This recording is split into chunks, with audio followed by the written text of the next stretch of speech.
कल के एक प्रमुख अखबार में मैंने एक खबर देखी जिसमें आईएमए ने एक चेतावनी जारी की हुई है एंटीबायोटिक्स के यूज को लेकर के, खासकर जो आजकल वायरल या फ्लू सीजन चल रहा है। इसमें जो एंटीबायोटिक्स दी जा रही हैं डॉक्टर्स की तरफ से, या कुछ पेशेंट्स खुद ब खुद बे केमिस्ट से जा करके दवाई खरीद लेते हैं और खाते हैं, उनके प्रति एक चेतावनी उसमें जारी की गई थी।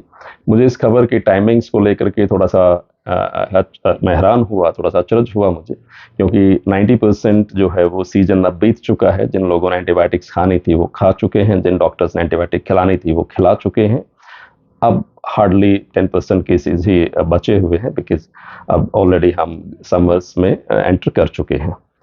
लेकिन ये बात सिर्फ इस सीजन की नहीं है। अब साल में लगभग 2 सीजन ये फिक्स हो गए हैं फ्लू या वायरल के। दोनों सीजन में जब मौसम चेंज होता है, अब जैसे सर्दी से गर्मी है, या फिर आगे सितंबर अक्टूबर में जब हम गर्मी से सर्दी में एंटर करेंगे, तो ये फ्लू और वायरल हर साल ही फैल रहे हैं। एक सीजन हो गया, फिक्स सीजन। और इस फिक्स सीजन में जो गलत मेडिकेशंस का बहुत बड़ा रोल है, क्योंकि हर बार जब आपको वायरल होता है तो जो आपका डॉक्टर्स है, खासकर जो लोकल डॉक्टर्स हैं, वो उन्होंने एक फिक्स कॉकटेल बना रखा है, जिसमें एक एंटीबायोटिक्स आपको दिया जाता है, एक एंटी एलर्जिक आपको दिया जाता है, एक स्टेरॉइड्स उसमें डाल दिया जाता है, एक एंटीपायरेटिक उसमें दिया जाता है, और या फिर एक एंटासिड उसके अंदर डाल दिया जाता है कि सीने में जलन ना हो दवाई खाने से। और ये 3 दिन का, 5 दिन का, 7 दिन का कोर्स आपको दे दिया जाता है। इसका फायदा कितना होता है उस पर तो कमेंट करना मुश्किल है, लेकिन इसके नुकसान बहुत सारे होते हैं। नंबर 1, वायरल डिसीजेज में, फ्लू में एंटीबायोटिक्स का कोई रोल नहीं है। एंटीबायोटिक्स बैक्टीरियल इन्फेक्शन में के काम आती है, लेकिन बहुत सारे डॉक्टर सिर्फ ये सोच करके या ये कह करके एंटीबायोटिक्स दे देते हैं कि सेकेंडरी इन्फेक्शन से ये बचाएगी। Antibiotics is not a preventive drug, is a curative drug. अगर आपको या किसी डॉक्टर को ये लगता है कि ये बैक्टीरियल इन्फेक्शन के साइन या सिम्टम्स हैं, तो वो दी जा सकती हैं। दूसरा, anti allergic drug. Anti allergic drug का काम है हमारी इम्यूनिटी को दबाना। जब एलर्जी होती है तो हमारी इम्यूनिटी जो है वो हमारे ही खिलाफ हो जाती है, तो उस इम्यूनिटी को स्लो डाउन किया जाता है, सप्रेस किया जाता है एंटी एलर्जिक ड्रग दे करके। वायरल को बचा सकता है तो एक ही चीज बचा सकता है, वो है हमारी इम्यूनिटी। और हमने एंटी एलर्जिक ड्रग खा के उस इम्यूनिटी को कर दिया स्लो, तो जो वायरल हमारा 3 दिन में ठीक होना था वो 5 दिन या 7 दिन या 10 दिन में जाकर के ठीक होता है, वो भी एक वीकनेस के साथ में। तीसरा, स्टेरॉइड्स का इन जनरल केसेस में कोई रोल नहीं होता, अनटिल अनलेस किसी पेशेंट की बहुत सीवियर कंडीशन हो जाए, चेस्ट कंजेशन बहुत ज़्यादा बढ़ जाए या सांस लेने में दिक्कत हो जाए, वहाँ पर थोड़ा बहुत स्टेरॉइड्स वगैरह का इस्तेमाल फिर भी कहीं ना कहीं लेजिटिमेट लगता है। चौथा फिर है एंटीपायरेटिक। एंटीपायरेटिक में भी अगर आपका हल्का फुल्का फीवर है, बिकॉज फीवर बॉडी का एक तरह से एक डिफेंसिव मैकेनिज्म है। जब भी कोई अटैक शरीर पे वायरस का या बैक्टीरिया का होता है तो शरीर अपना टेम्परेचर बढ़ाता है। वो एक लेवल तक है, 99 100 तक फीवर रह रहा था, आप थोड़ा रेस्ट करें, पानी खूब सारा पिएं, हल्का फुल्का स्पंज करें, तो हम एंटीपायरेटिक लेने से भी एक लेवल तक बच सकते हैं। जब लगता है कि हाई ग्रेड फीवर जा रहा है, शरीर में बहुत ज़्यादा दर्द हो रहा है, तब हम एंटीपायरेटिक, कोई पैरासीटामोल वगैरह दवाई ली जा सकती है। फिर बात आती है 5वीं ड्रग जो साथ में देते हैं, एंटासिड। डेफिनेटली इतनी सारी दवाइयाँ खाएंगे तो कहीं ना कहीं पेट गड़बड़ होगा, वो सिर्फ इनके से बचाने के लिए है, उसका वैसे सच आपकी बीमारी में कोई रोल नहीं है। तो इन दवाइयों का जो कॉकटेल है, ये धीरे धीरे हमारी इम्यूनिटी को वीक करते जा रहा है।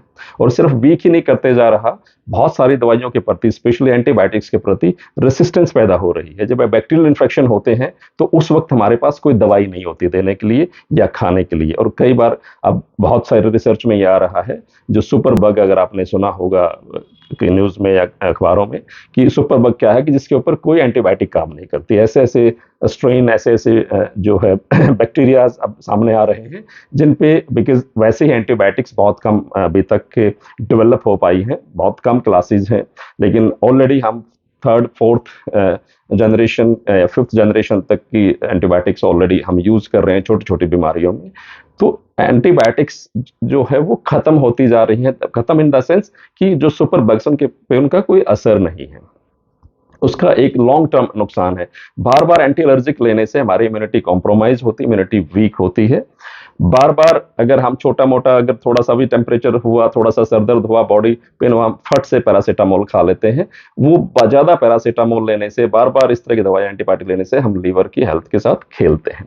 तो कोशिश करें, अगर आपको पता है कि हर साल ये 2 बार वायरल आ रहा है, तो पहले तो प्रिवेंटिव स्टेप लें कि बहुत ज्यादा एकदम से, जैसे सीजन बदलता है, हम जैसे अभी सर्दी से गर्मी शुरू हुई, एकदम से कपड़े निकाल दिए, जबकि पता है हमें कि सुबह शाम की ठंड होती है, और ये सुबह शाम की ठंड ही कई बार हमें बीमार कर देती है। तो इस तरह से बच्चों को भी अपने आप को एकदम से फ्री फील ना करें, सुबह शाम एटलीस्ट थोड़ा सा अपना प्रिकॉशन ले, एकदम से ठंडा पानी ना पीना शुरू कर दें, हल्के हल्के धीरे धीरे शिफ्ट करें, क्योंकि शरीर भी स्विच नहीं लगा शरीर में कि अभी स्विच, अभी लाइट ऑन होगी और अभी लाइट ऑफ होगी, उसको टाइम लगता है एक सीजन से दूसरे सीजन में एंटर करने में।